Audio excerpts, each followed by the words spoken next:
से उठता होगा कि आखिर भगवान श्री कृष्ण का हृदय यहाँ कैसे आया और क्या यह सचमुच संभव हो सकता है। इस अद्भुत रहस्य को समझने के लिए हमें समय के पहियों को घुमाना होगा और जाना होगा करीबन 5000 साल पहले। पौराणिक कथाओं के अनुसार कहते हैं कि एक ऐसा समय था जब भगवान श्री कृष्ण ने अपनी लीला समाप्त कर इस पृथ्वी से विदा ली।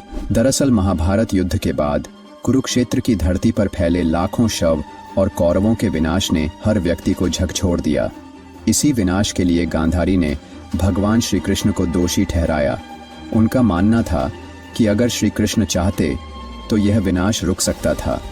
अपने 100 पुत्रों की मृत्यु के शोक में डूबी गांधारी ने कहा, हे कृष्ण, जैसे मेरे पुत्रों का वंश समाप्त हो गया वैसे ही तुम्हारा यादव वंश भी आपसी लड़ाई में नष्ट हो जाए और 36 वर्षों के भीतर तुम्हारी द्वारका समुद्र में समा जाएगी।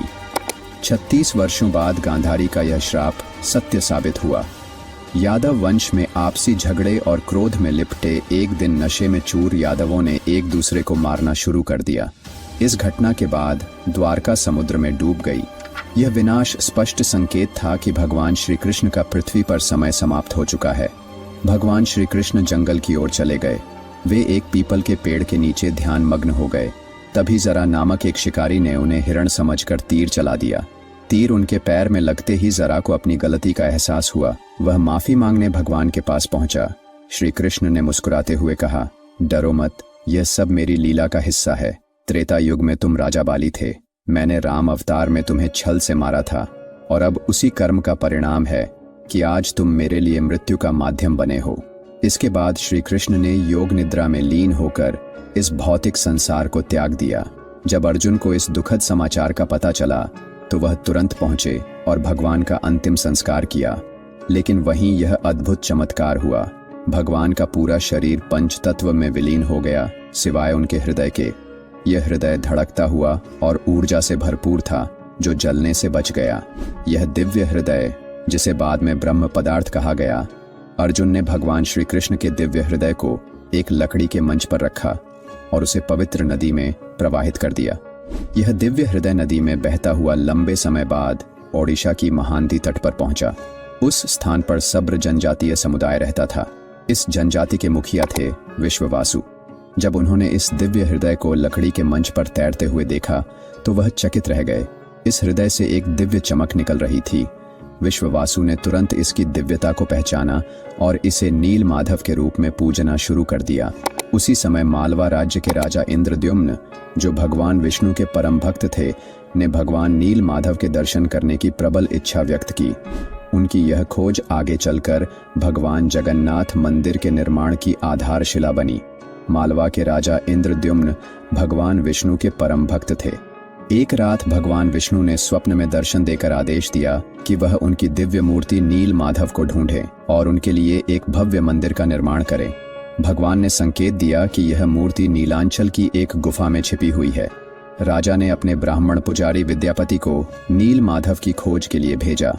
कई दिनों की कठिन यात्रा के बाद विद्यापति ने आदिवासी मुखिया विश्ववासु के बारे में सुना, जो एक गुफा में छिपी इस दिव्य मूर्ति की पूजा करता था। विद्यापति ने नील माधव की पूजा की अनुमति मांगी, लेकिन विश्ववासु ने इसे अपनी जनजाति का रहस्य बताते हुए मना कर दिया। विद्यापति ने तब चालाकी से उनकी बेटी ललिता से विवाह कर लिया और इस प्रकार विश्ववासु का विश्वास अर्जित किया। ललिता के माध्यम से विद्यापति ने विश्ववासु को मनाया और उसे गुफा तक ले जाने के लिए राजी कर लिया। यात्रा के दौरान विद्यापति ने चुपचाप रास्ते में सरसों के बीज गिरा दिए ताकि वह वापसी पर रास्ता पहचान सके। जब विद्यापति ने पहली बार नील माधव की मूर्ति देखी तो वह उसकी दिव्यता से मंत्रमुग्ध हो गए। तुरंत उन्होंने राजा इंद्रद्युम्न को इस अद्वितीय मूर्ति के बारे में सूचित किया, लेकिन जब राजा गुफा पहुंचे तो मूर्ति वहां से गायब थी। विश्ववासु ने मूर्ति को छिपा दिया था, यह सोचकर कि राजा इसे अपने साथ ले जाएंगे। इस घटना से राजा इंद्रद्युम्न बेहद दुखी हुए। तभी भगवान विष्णु ने फिर से उन्हें सपने में दर्शन दिए और निर्देश दिया कि पुरी के समुद्र तट पर जाएं। भगवान ने कहा, एक विशाल नीम का पेड़ बहकर आएगा, उसी पेड़ से मेरी नई मूर्ति बनाओ। राजा ने भगवान के आदेश का पालन किया और समुद्र तट पर अपने सेवकों को भेजा। वहां उन्हें वह विशाल नीम का पेड़ मिला जिस पर भगवान विष्णु के प्रतीक शंख, चक्र, गदा और कमल उकेरे हुए थे। लेकिन पेड़ को उठाना आसान नहीं था। कई प्रयासों के बावजूद पेड़ अपनी जगह से नहीं हिला। अंततः आदिवासी मुखिया विश्ववासु की सहायता से यह पेड़ पुरी तक लाया गया। लेकिन कोई भी कुशल कारीगर उस लकड़ी से नील माधव की मूर्ति नहीं बना सका। कारीगरों ने राजा से कहा, हे महाराज, यह लकड़ी इतनी मजबूत है कि हमारे हथौड़े और छेनी का इस पर कोई असर नहीं होता। कृपया हमें माफ करें, हम यह कार्य करने में असमर्थ हैं। इस स्थिति से निराश राजा इंद्रद्युम्न ने भगवान विष्णु की प्रार्थना की। भगवान विष्णु राजा के सपने में प्रकट हुए और कहा, हे राजा, देवताओं के दिव्य वास्तुकार विश्वकर्मा की पूजा करो, वह यह कार्य पूर्ण करेंगे। राजा ने भगवान की सलाह मानी और विश्वकर्मा की प्रार्थना की।